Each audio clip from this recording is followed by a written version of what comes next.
Is it true that preponed got attested to your name? Actually, no. It's a nice thing to say. I briefly thought it might be. So I floated the query out in public, and I got a very helpful response from the Oxford English Dictionary, saying that though it had not been in common use, somebody in 1914 had used it in a letter in the New York Times or something, and somebody in 1950 had used it in a government document. So I can't claim, since both those dates were before I was born, I can't claim to have originated it.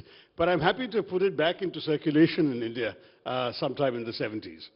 All right, so let's start with the G20 presidency. This is the year of India's G20 presidency. I believe that over 100 G20 meetings have happened in the course of the last 1 year during India's presidency. How do you see India seizing this moment? Is it a sort of an announcement that India has arrived on the world stage, much like, let's say, the Beijing Olympics was for China? No, it's actually been quite remarkable because, to begin with, none of us expected this. The G20 chairmanship rotates, and it rotates every year. We might even have had it the previous year, but we swapped with Indonesia, so we got it this year. But what India did brilliantly, I think, was to, as you say, take it to the people, not just 100, I think it's more like 200 meetings, 58 cities, 32 work streams. So they suddenly made the G20 a kind of buzzword in India in a way that other countries that have hosted G20 meetings had failed to do. So full credit to India for seizing the opportunity, sort of pushing it as a kind of people's G20 by involving youth groups and civil society groups and think tanks. All of that's happened. And definitely it has, put India sort of on the consciousness of these 20 countries and their senior officials and ministers beyond any shadow of a doubt. And I think that's been quite remarkable. I think in many ways for India, it's one more sort of aspect of our soft power. You can take people to Hampi and to Srinagar and you showcase our diversity, you showcase so many aspects of our rich culture and so on. That helps. And to my mind, I've been a long advocate of soft power as India's strength, and I think this was one very good example of it. Let's talk about hard power. I was there in the US when the Prime Minister visited a few weeks back. We had the recent visit to France, all the defense deals, the big tech deals. Do you see a sense in global capitals that they see India as the country to take a long bet on? Oh yeah, I don't think that anyone feels they can afford to ignore India. That's out of the question. That's been evolving since the beginning of the century.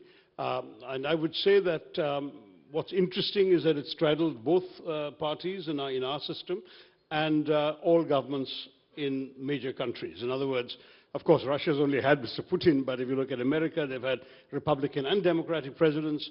We've had in France a series of different administrations. But right across, there's been the sense that India is a force to be reckoned with on the world stage, a country that must be taken seriously. And I think that the government has done well to work assiduously at it and take this up. I should preface this by saying that, to be honest, right from the days when I used to chair the Foreign Affairs Committee in Parliament, I took the line that there is no such thing as a BJP foreign policy or a Congress foreign policy. There's only India's foreign policy and India's national interests. And when it comes to our place in the world, we're all Indians, and I see it that way. So I want to stress to begin with that I'm not sort of suddenly turning out to be a lovey-dovey voice, but on foreign policy, I think by and large, and I used to be a critic at the beginning of the Modi administration of some of their failings, but I think they've really touched all the bases reasonably well. I mean, I remember the first year of Mr. Modi's prime ministership, he traveled to 27 countries, and not one of them was an Islamic country, and I made a bit of a fuss about that as a Congress MP and as a voice in the public space, and I'm delighted to say that what he's done subsequently in outreach to the Islamic world has been exemplary. In fact, it could not be bettered. We have outstanding relations with major Muslim countries, particularly in the Gulf, the UAE, Saudi Arabia, and so on. And that's something which I think is to the credit of India and of the government. So I'm not going to take that. I'm happy to take back my earlier criticism. Okay, but there are challenges therein as well, and the biggest seems to be China. What would the Congress have done differently with clearly a big power, a bigger economic power, a bigger military power that is hell-bent on changing the status quo, forcibly that too? Sure, but there's something there, Zaka, that we part company. When it comes to national security, we're all one.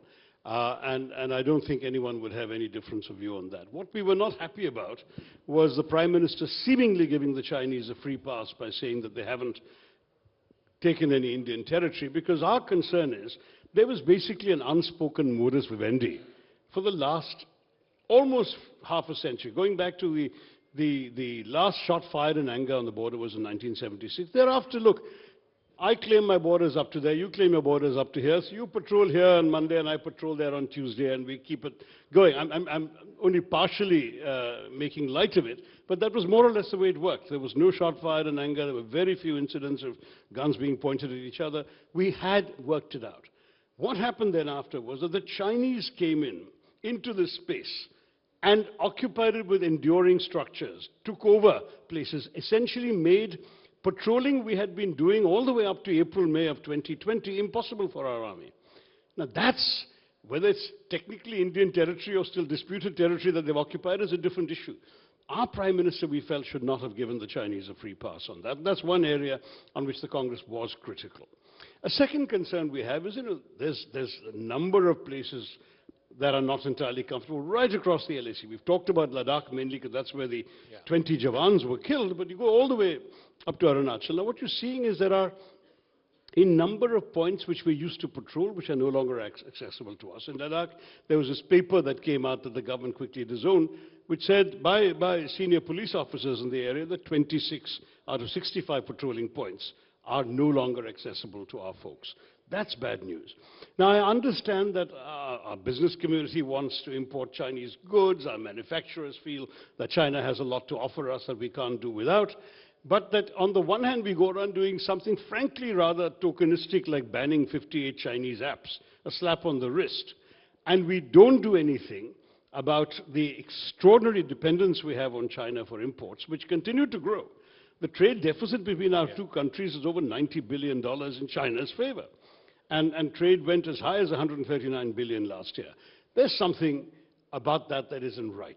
Whether the government has failed to help businesses recalibrate their needs, whether simply they have not explored enough alternatives, or whether they basically accepted that they have no choice but to live with China, it doesn't send a particularly healthy signal. Foreign Minister Jaishankar has very clearly said we can't have normal relations until the status quo ante is restored on the border. But there's been absolutely no move by China to come back to what the status quo was before the tragic events of 2020. And since they're not going to do that, what is our posture? Why is it that the government won't discuss this in Parliament? Why won't they take the nation into confidence as to what our constraints are, what our vision is, how we hope to move forward?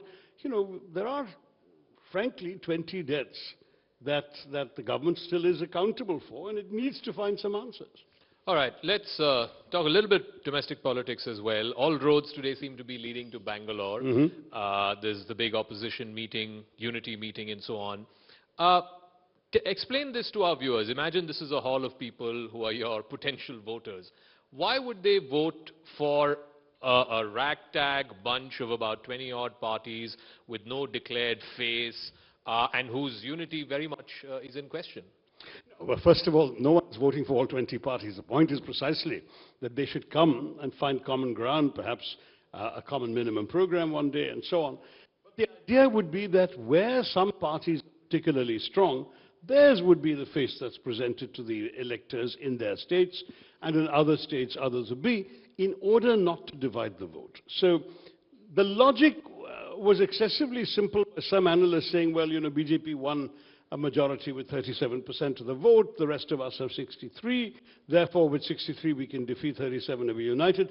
But in our system it doesn't work that way, because each parliamentary seat is what you got to count. And from the BJP's 303, I believe there were only 48 seats which the two top opposition parties could have defeated the BJP in if they had not been dividing each other's votes. So that's only part of the answer. But the other part is that if we're going to put up a formidable fight, we need to actually have the capacity to put forward strong faces.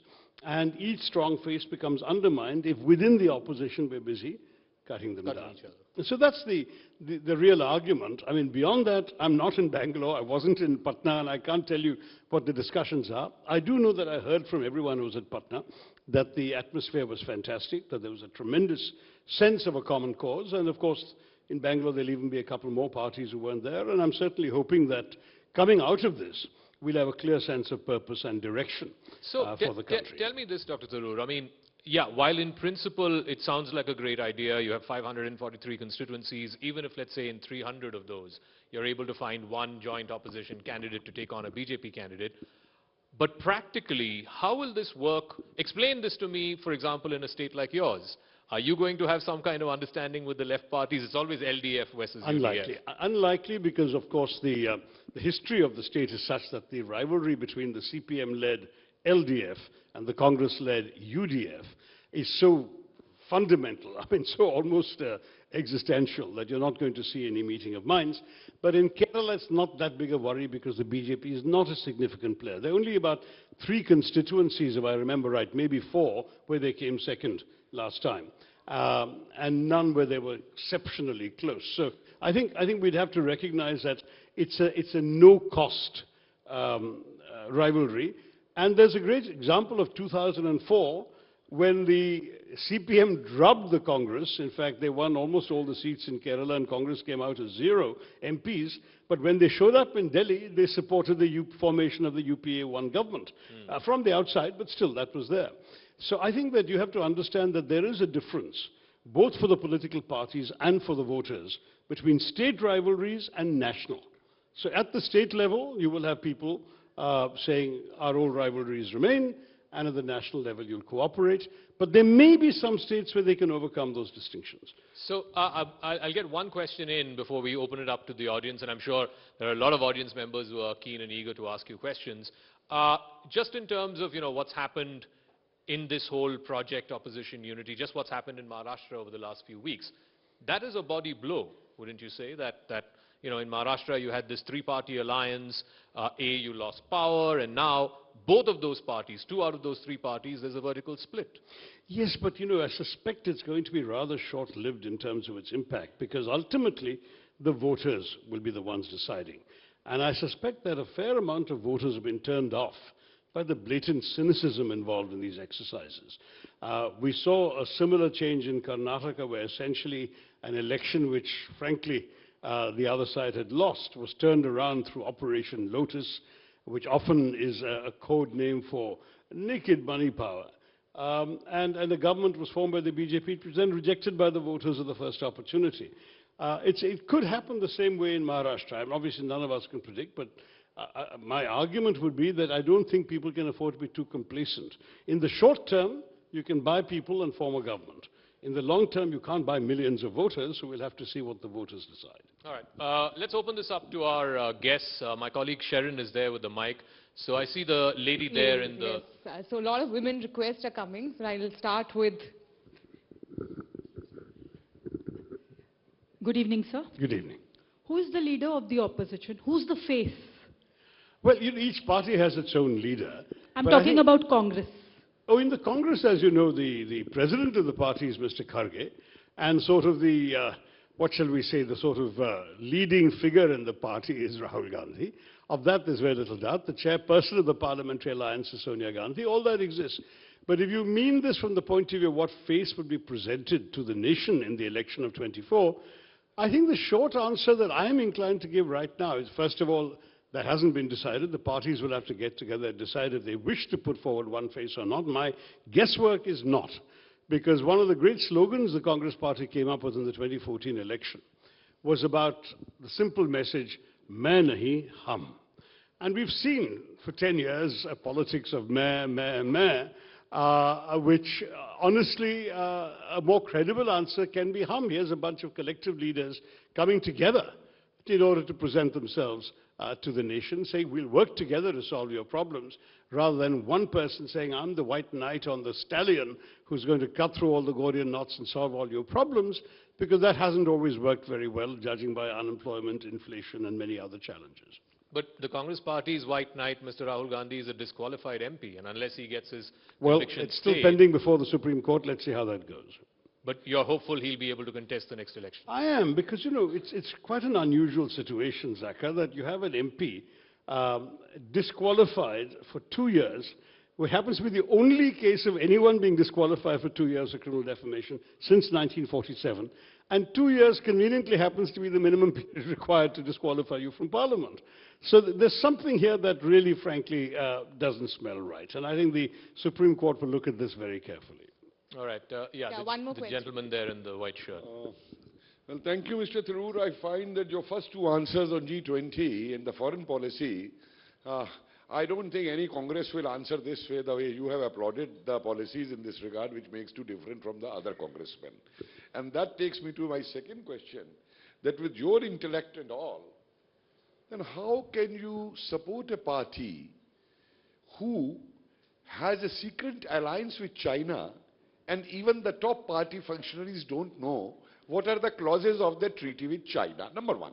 Number two, you support a party whose very senior leader from your state only goes to Pakistan and seeks the support of Pakistan in dislodging a prime minister democratically elected in the country. All right, sir, can we keep it to one question? Thank you. Well, I'm afraid neither of those propositions entirely stands up. I mean, there's no agreement between the Congress Party, as far as I'm aware, and China. There was an agreement, I believe, according to the media, because I wasn't aware of it, of the Rajiv Gandhi Foundation, which, as a think tank, is entitled to receive support and agreements from any outside group it can. And that, I believe, is all that happened. On the second one, I have no recollection of any leader from my state going to Pakistan, or indeed any Congress leader doing that and seeking help. Now, if you're referring to my good friend from a neighboring state, Manishankar Iyer, going to Pakistan, I don't think that what you're describing as what he asked for is at all what happened. So let's not blow these things out of proportion. I think, you know, one of the sad things about this line of questioning, if I may say so, is it goes exactly in the opposite direction from what I said in my first two answers to Zaka. Let's face it, the bipartisanship is a useful asset in our country, in our democracy. We must have differences of opinion that rest on our different views of a better society. But the moment we reduce this opposition to people being anti-national and going to enemy countries and attacking, that kind of discourse just destroys. We are all patriots. We are all in this to create better India in our own lights. All right, thank you. No engagement. Yeah, the lady here in the white sari. Sir, I am Navratan Chaudhary, an advocate. So you will believe this along with me, that for a strong democracy, a very stronger opposition is very, very necessary to work it properly. I agree. So, and you belong to a party, the oldest party of India. So, where are you failing is my one question. The second is, please, no offense to this question at all. Do you see India as being taken towards communism?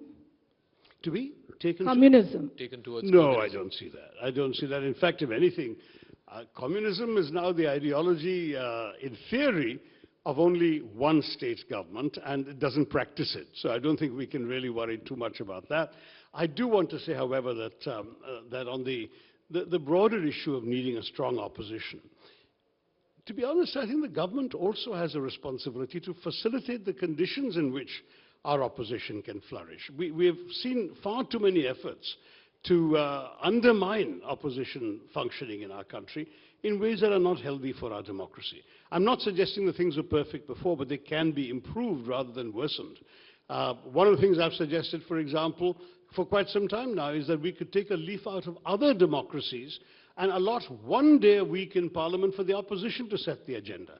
That will remove any incentive for anyone to disrupt, because the fact is they will be able to raise their issues. It's when they try and discuss issues the government doesn't want to discuss, and the government's the only one entitled to set the agenda, that's when disruption and so on happens.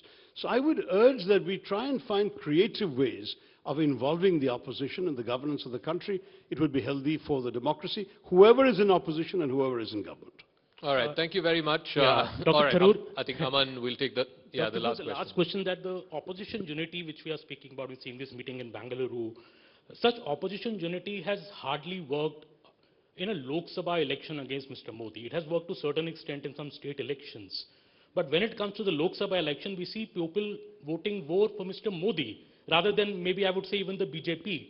Do you think what the opposition lacks is a plan, a Modi plan, for example? It does have a plan for other things. It doesn't seem to have a Modi plan. Well, I think you may be right. There is an increasing perception that people are now voting on a personality-based basis. And we've seen this in some state elections.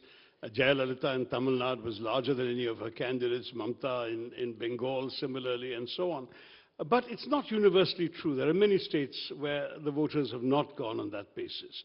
Now, it may well be that the BJP feels their biggest electoral asset is the charisma of the Prime Minister, and that's for the BJP to do. We will probably find other ways of approaching the problem. For example, the problems that affect the ordinary daily lives of our citizens, like unemployment, like price rise. People who voted for the BJP 10 years ago expecting they'd get jobs in a booming economy, and they still don't have a job, we'll tell them, why do you want to vote for these guys again merely because you like somebody's face? You can see, I think, a basis for a constructive opposition that is not necessarily personality-centered. All right, and finally, since you're a cricket buff, we have to ask you a cricket question. Okay. Given our travails, both in the Indian team, both in Test cricket and in T20, what hopes do you have for the upcoming one-day World Cup, which incidentally is... First of all, we don't really have travails, man. We came two successive finals of the World Test Championship. But we lost. We lost, fair enough. But we're right now sort of showing our utter dominance over the West Indies this week and next. I do feel that we shouldn't exaggerate how badly we're doing. But on the ODI World Cup in India, the last time it was held in India, we won the tournament. So I'm certainly hoping that we'll be able to manage a repeat.